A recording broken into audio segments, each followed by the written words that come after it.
Hey everyone, thanks for joining me today. Today I'm really excited to dive into Wyndham stock a bit more. I want to talk about their overall business, their business model, um, look into their stock a bit more, and if I would consider buying their stock where it is now. If so, why? If not, why not? And have that kind of review. If you like this type of content on going over stock analysis as well as reviewing recent business news and upcoming portfolio management, please consider subscribing to the channel. We've just kind of kicked off this channel a few weeks ago, starting to get some subscribers. It's awesome connecting with you guys and hearing your opinions on some of the topics I'm talking about too. So, would love if you guys are watching the videos, if you could subscribe as well and introduce yourself in the comments. Give me your opinion on the video, the stock, other stocks you may be buying. Would really love that. So let's get into this one. So Wyndham is a pretty interesting business. Lots of people may just think of Wyndham as their master brand, Wyndham and Wyndham Grand, but that would not be the right perception of this overall company. They have 24 different brands across the hospitality industry. Don't let the scale of this chart fool you, though. A huge percentage of their business is done in economy and mid scale. So they're expanding banners and they're expanding how much they're focusing on upscale resorts, but the vast majority of their business is still done down here. Nonetheless, that's not necessarily a bad thing. Just a different segment of the industry that they're working on diversifying out. But across the board here, they do have some really strong brands. Days Inn, Super 8, Howard Johnson, Travelodge, Ramada, La Quinta, Wyndham Grand, and Wyndham, obviously. So they do have strong brands across the board, but they are still looking at expanding out their upscale operation to be a bit more diversified away from the discount side of the market. So what Wyndham says their investment thesis is, I'm just going to read it verbatim here, is a highly resilient, asset-light, fee-based franchise business model that generates high margins and strong cash flow. That's kind of how they aim to structure their business. And I'd say this is pretty accurate, and we'll get through it a bit more throughout the video, but they are actually very focused on franchising. They don't want to own any of their own hotels. They don't want any of the operating cost complexities that go into that. And they're really just taking a cut off the top. And they obviously lead the loyalty program and the direct booking system that they feed customers to all their franchisees. And I believe when people book through that, they get a bigger royalty, a bigger cut.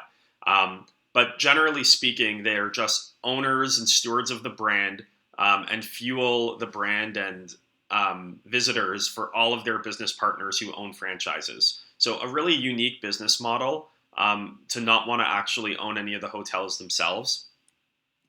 As we look at how that comes to life, you can kind of see how that compares to a lot of other hotel chains. I personally, when I first started looking into Wyndham stock, was interested to see how many of the hotel chains do not own the vast majority of their hotels. So you'll even see big names like Hilton here at 88%, Marriott at 73% franchised, IHG 84%. So lots of hotel chains that you see are actually owned by a franchisee or a master franchisee, not by the actual company. The company just owns the brand, gets a licensing and a royalty fee on your stay, but they don't actually own the hard asset. I'd say Wyndham and Choice are probably the two that have like a zero ownership policy where they do not want to own anything.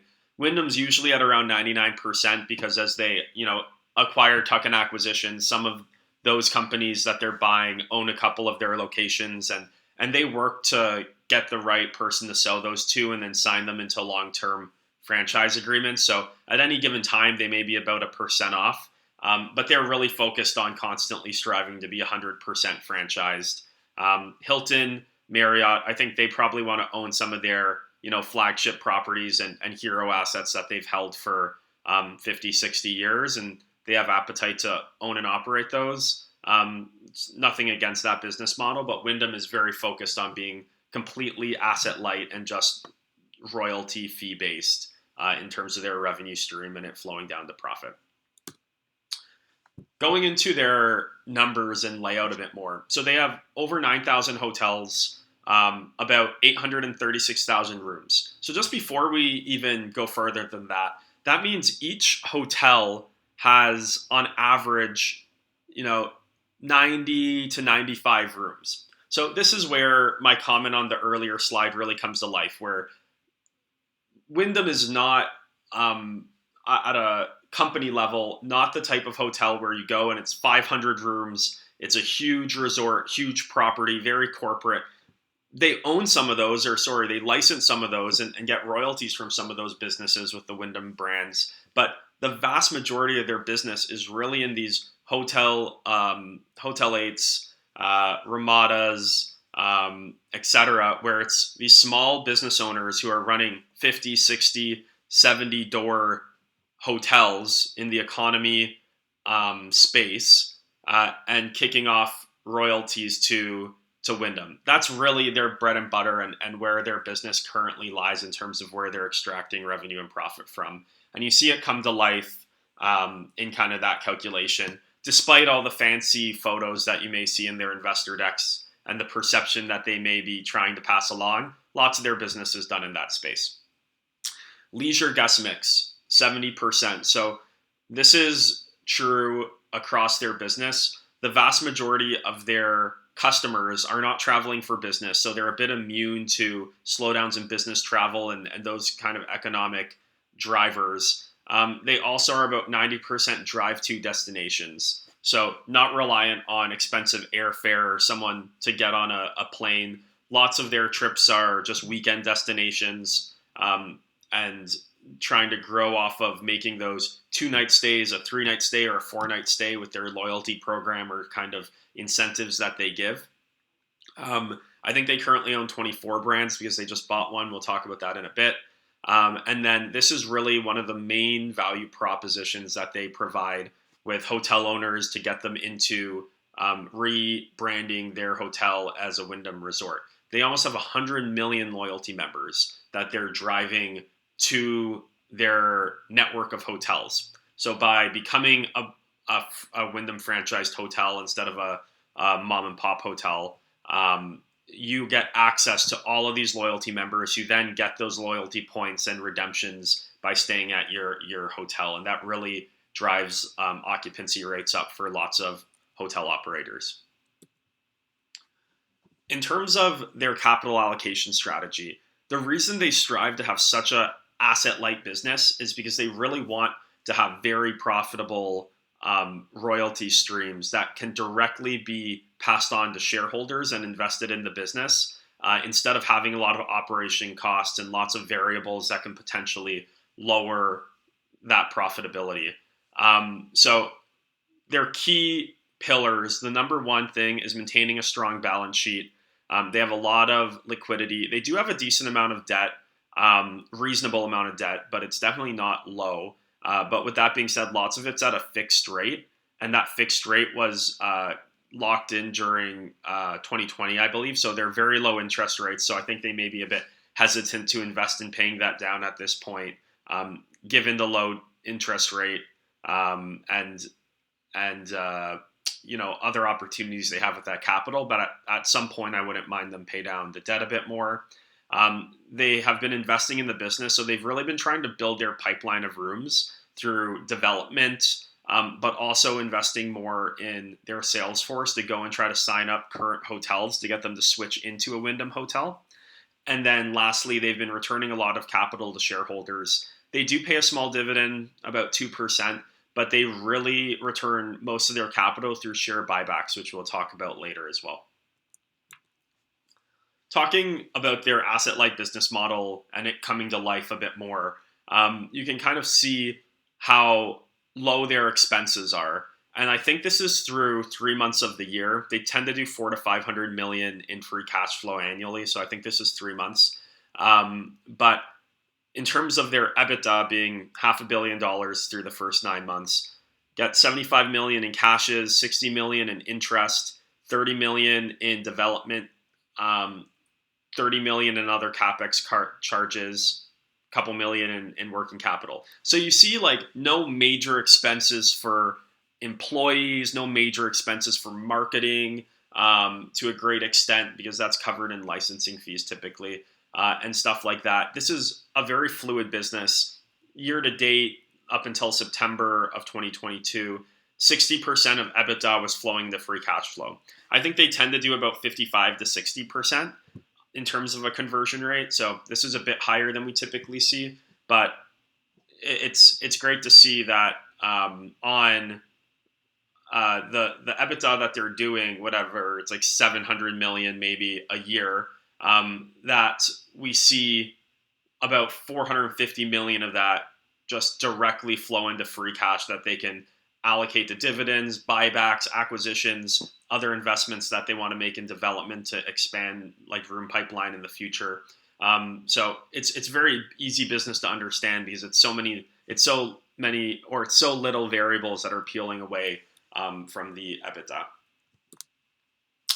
Now, in terms of where they play, this is where you can kind of get a pretty good idea of just how skewed they are to economy and mid-scale. In the US, economy, mid-scale, upper mid-scale is 470,000 of their rooms, and then upscale and above 20,000 rooms. So you can really get a sense of that chart we saw off the bat looks pretty diverse across the channels. Realistically, everything on the right-hand side is just a few percent of the business that they're trying to grow. Their business is really economy and mid-scale for all intensive purposes today.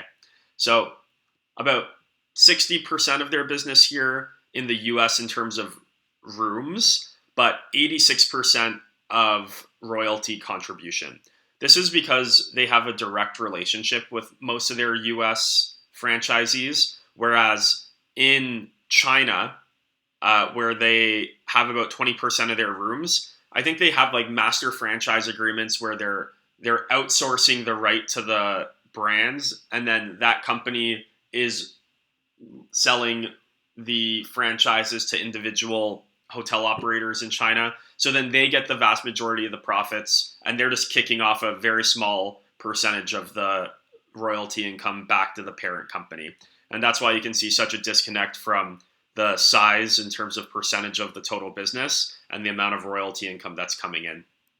So while about 60% of the rooms, over 80% of this business is in the US, it does have 15% internationally, which is nice to see. I'm not a huge fan of the China exposure just because it's just so volatile, so unpredictable on how they manage, the pandemic, but also just geopolitical tensions and stuff. But the rest of this is nice to have some diversification out of North America for sure. But just more of a soundbite and a nice to have, since it's not like 50% of revenue or anything. Still pretty small on the contribution to the business. But good to know, not only a US business, also an international presence, not only economy mid-scale, also a small upscale presence. But this is really where they're focused on growing in the years ahead, with where they're investing development and their acquisition budgets. So moving on to just how they think of their business and how they're going to grow their business in coming years. Listening to their investor calls and going through their presentations, it's very clear that driving net room growth is one of the biggest priorities for the business. So every single room that they have under a Wyndham brand is essentially a profit center that they're getting a couple percent royalty on everyone who's staying in that room throughout the year in terms of what they're paying. So they're very focused on driving net room growth as an avenue for revenue and profit growth for the company. They can do this in a lot of different ways, and we'll talk about those ways in the coming slides. But one of the biggest things is retention rate. So out of their entire system of 9,000 hotels, lots of those are on 10-year, 15-year contracts with Wyndham. But when those contracts expire, both Wyndham as well as the franchisee have the opportunity to not renew, and they can either go back to having just a standalone hotel brand that they manage themselves, or they can go over into one of Marriott's brands, one of Hilton's brands, assuming they meet the right quality requirements for whatever hotel chain they want to open. So having a high retention rate and keeping those profit centers rolling even after initial contracts expire is really important. And they kind of have a target rate of being above 95% of keeping their existing business year over year. So obviously, through wanting to grow 2 to 4%, they want 7 to 9% growth from pipeline development plus signing up new hotels to move into Wyndham brands. That's kind of the math there in terms of how they're going to achieve that 2 to 4% room growth year over year. One of the main ways to drive net room growth, and the easiest way without building them yourself, is through signing up new hotels. And that's all about owner profitability. You really need a strong value proposition to get an owner who owns their own hotel chain or is currently in one of Marriott or Hilton's hotels chains to move over and become part of Wyndham's network and kind of rebrand their business entirely. So you really need to have a sales proposition that makes sense. The loyalty program of 100 million users is definitely like at the forefront of that sell, but it's also the licensing fees that they charge and everything else in terms of how consumers feel about the brands and the equity of the brands and their willingness to stay for certain kind of stays. So that's really important to show that, hey, if you move to Wyndham, this is what your returns are going to look like on your business. We'll also go through that. Simplifying the business model, we already touched on this and you'll see it throughout the presentation. As they acquire businesses that aren't as asset light as their own, they are constantly selling and disposing of any owned hotels, any owned management services, stuff like that, taking that capital, reinvesting it in share buybacks and expansion of their development pipeline.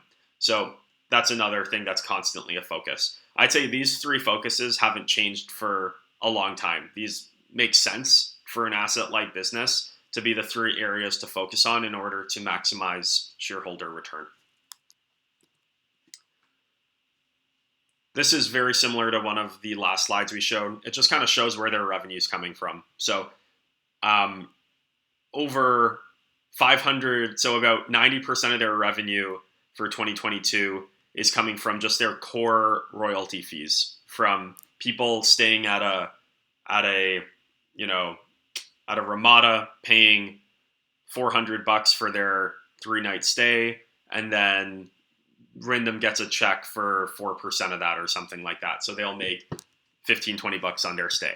Then you multiply that by many millions and you get to this $500 million number on core revenue. Licensing fees, I understand this to be like when someone first moves into, like switches over into a Wyndham brand, or when Wyndham develops a Wyndham hotel and then sells it, they have to pay the licensing fees just to use the brand. So it's less of a variable cost and more of just like a fixed cost that's heavier up when you first switch over to get into the system. And then lots of these things here are just businesses they're currently winding down and aren't really revenue streams or profit centers. They just are support streams for their network. And then marketing funds are what they spend. So obviously a very small percentage of their overall revenue is being hit from marketing. Ultimately doing $600 to $700 million of EBITDA, and it's flowing down to $400 to $500 million of free cash flow for the business after taxes. This is one interesting thing just to take note of that people talk about a lot in the hotel industry, like how 2020 and 2021, and as we come out of that, how it's changed the business and what the business looks like versus 2019. So on an average daily rate, which is the dark blue, we see both in global, across the US and internationally, rates are a lot higher. So it's more expensive to stay at a hotel on average versus before. Some of this is SKU mix as they focused a bit more on expanding their higher end element of their business. But generally, this is just inflation and individual franchisees increasing their prices based off of competition and their cost of operation. Now, on the downside, occupancy hasn't fully gotten to the point that it was in 2019. You see the US being very close at about 96%, but internationally is still slumping a bit. So some of this, I believe, is driven by 20% of the doors being in China and some of the issues that they're having there. So I think once that goes back to normal, this will tick up at least back into the 90s. But definitely something to watch out as ADRs have gone up, but occupancy hasn't. Obviously, RevPAR has still gone up because ADRs have gone up more than occupancy has gone down. But occupancy is definitely something to watch out on as we go quarter to quarter here. So for this year, and we talked about this a bit before, the company's projecting 4% increase in doors, which is right in line with the high end of their annual target. You can kind of see the math here. So they are keeping about 95% of their current doors, losing 5% of the doors. And by the way, not all 5% of those doors are people that are choosing to move out of the system. A couple percent every year are people who are not compliant with the quality of the Wyndham brand that they are operating under. So if you are operating a Ramada, but for whatever reason you're not hitting the quality standards for the brand, then you get kicked out of the system. And sometimes people will, invest in their hotel to get that brand, but then don't keep investing to maintain that quality that the brand name deserves. And that's just healthy for the system. The best thing about a brand is that people know what they're going to get.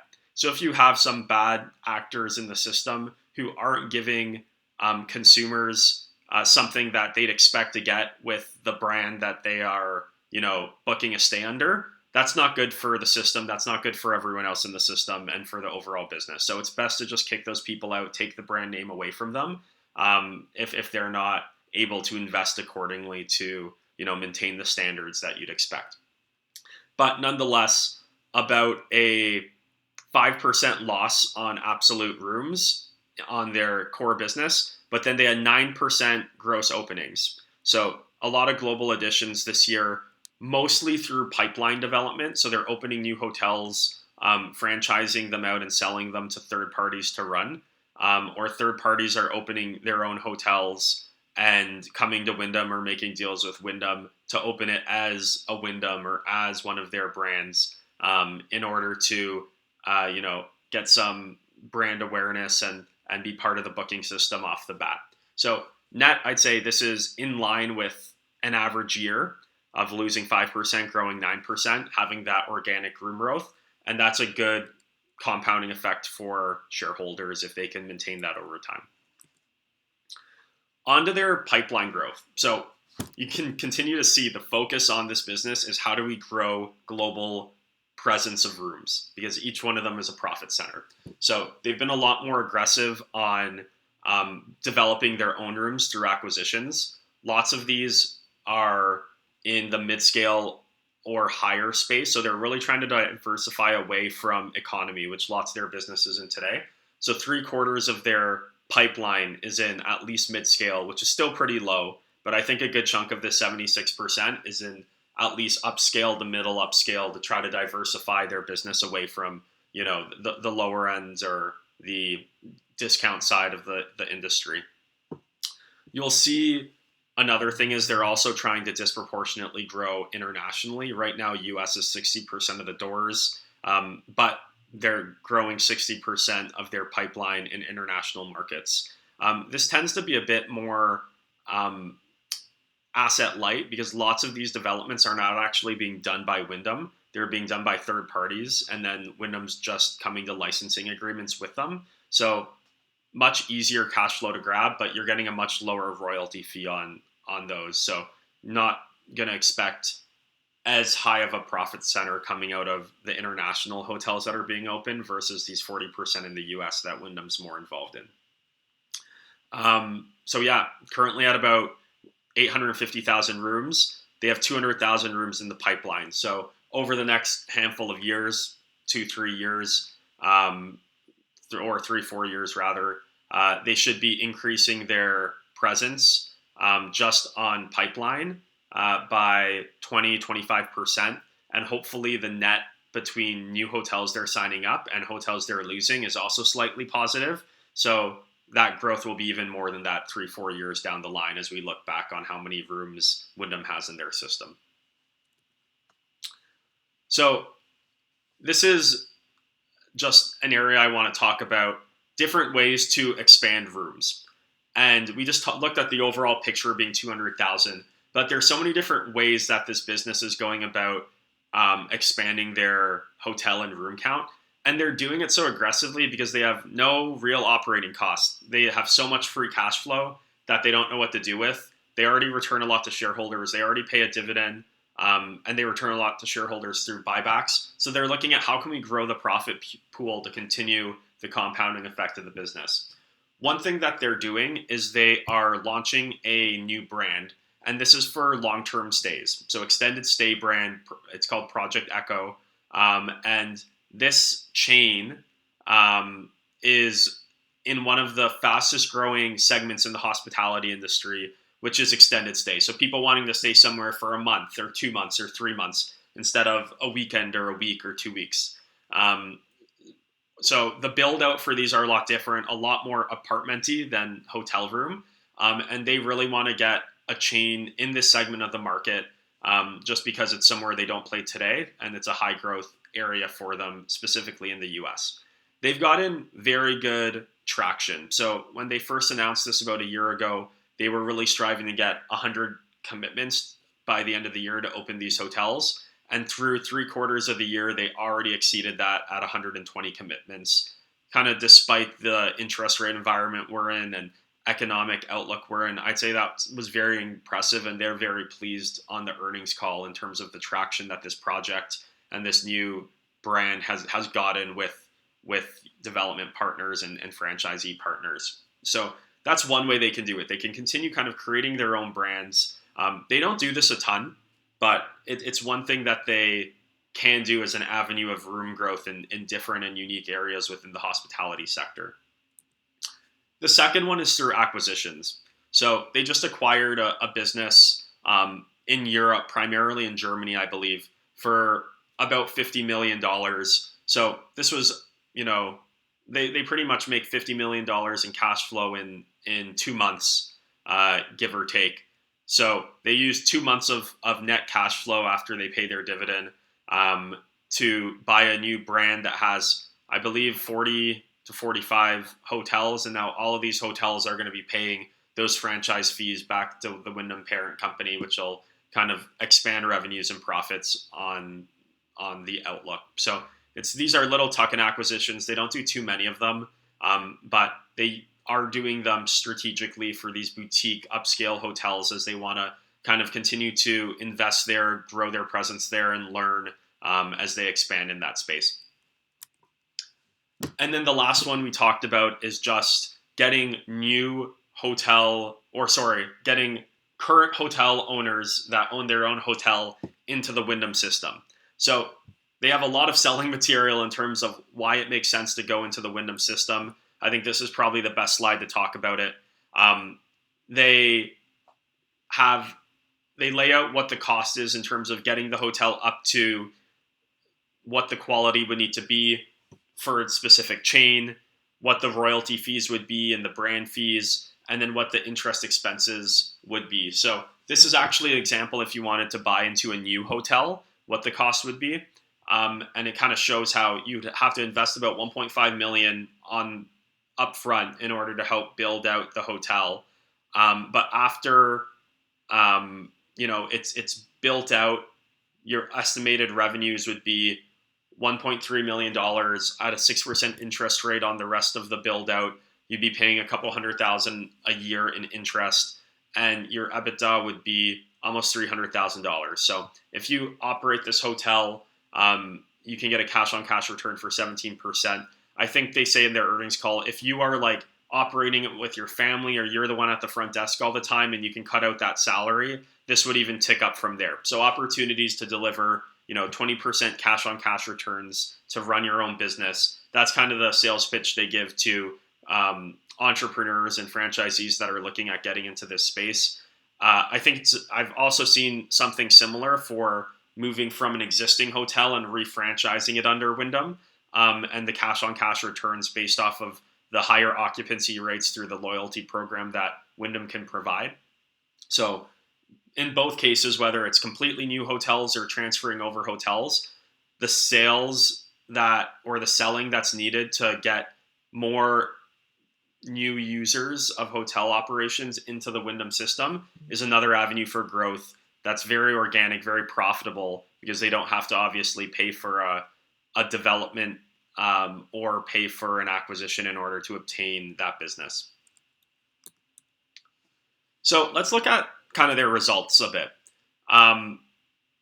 They do about, let's call it $3.90 in earnings per share a year. Free cash flow conversion rate, about 55% we're seeing here. Their RevPAR is growing, but their absolute occupancy is down. So that's kind of the trade-off there. And their room outlook, in terms of growth and backwards looking, is pretty steady in that 2 to 4% range, which is healthy for long-term, sustainability and outlook of room growth for this business. In terms of their shares outstanding, so this is one area where they invest a lot of their free cash flow that they don't know what to do with. They first obviously pay their dividend of, I believe it's about 2% currently at the current share price. And then they look at how can we accelerate room growth more than just with our sales team. So that's where they put capital aside to build out projects like Project Echo with the extended stay brand. They bought Vienna House for $50 million. So they're still looking at how do we grow this business and accelerate room growth. But after they're done paying their dividend, investing back into the business for room growth, with all the remaining dollars, they're really allocating it to share buybacks. And you can see over the last 5 years, even though there was a couple rough years there and with the pandemic, they've successfully gone from 100 million shares on the business to under 90 million. So they've bought back 10% of the company, in addition to the dividend, in addition to the investments they've made for future growth. So I like how dedicated they are to continuing to return this free cash flow to their shareholders. And I think this will continue as long as their super asset-light business model continues, as they just won't know what to do with this capital smartly. If opportunities come up to make a bigger acquisition, then, I'm fine if they allocate capital that way, because that'll just, fuel the free cash flow given their business model in the future to make even more buybacks in the future. So it's just like a net present value of where you want to get your return. But ultimately, it's good to see they have a proven track record of returning high amounts of capital to shareholders. So what do I kind of think about this company? I think we were saying they do 380 to 390 in EPS. So on a trailing 12 months in 2022, they're trading at about an 18.5 earnings and about a 15.5 multiple on just free cash flow. I ultimately really like the business in terms of just as a business. I love their asset light model. I love how they just have money flowing through so seamlessly. And every month they have, $40 million in net free cash flow that they can allocate to incremental room growth through acquisitions or development.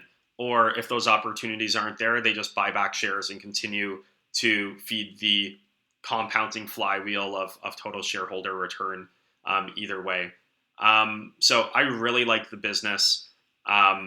I think they have a lot of opportunity and they're focused on the right things in terms of trying to expand a bit more in upscale. Like, just generally speaking, maybe not the best time to be expanding in upscale with some unknowns in the economy coming up. But I think it's the right investments to make for the longer term business. And this is a business that like withstand COVID pretty well given their model. So they actually waived some fees to franchisees to make that period a bit less tough on them. And this company's still operating at a profit because they just have no expenses. It's all royalty income during 2020, even though that was a very rough time for them, obviously, and more notably their franchisees. So with all that being said, love the business, love the strategy, love the leadership team and their kind of capital allocation strategy. I do still think, given the climate we're in, interest rates where they are, this company trades a bit higher than I'd be comfortable getting into it at.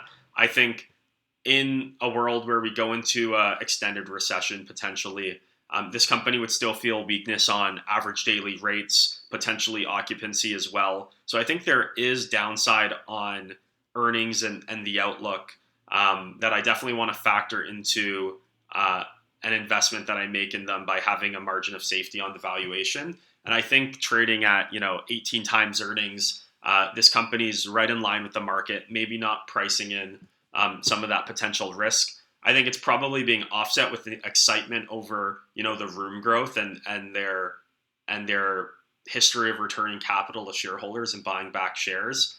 So this company's always traded at a pretty healthy valuation.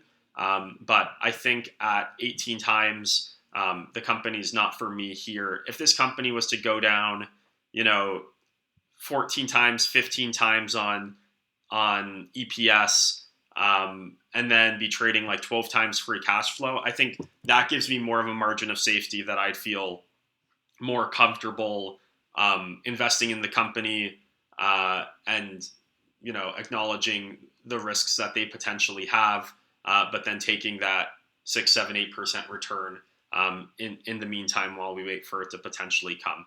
I do think they'll get through it. That's why I'd be willing to invest if the valuation was right. But I think I'd really need to see a valuation closer to 15x on earnings and 12x on free cash flow, which off the top of my head would probably be in the high 50s per share. So I definitely keep this one on my watch list. Love the business. Just think it's a bit, it's valued accordingly. Let's just call it that.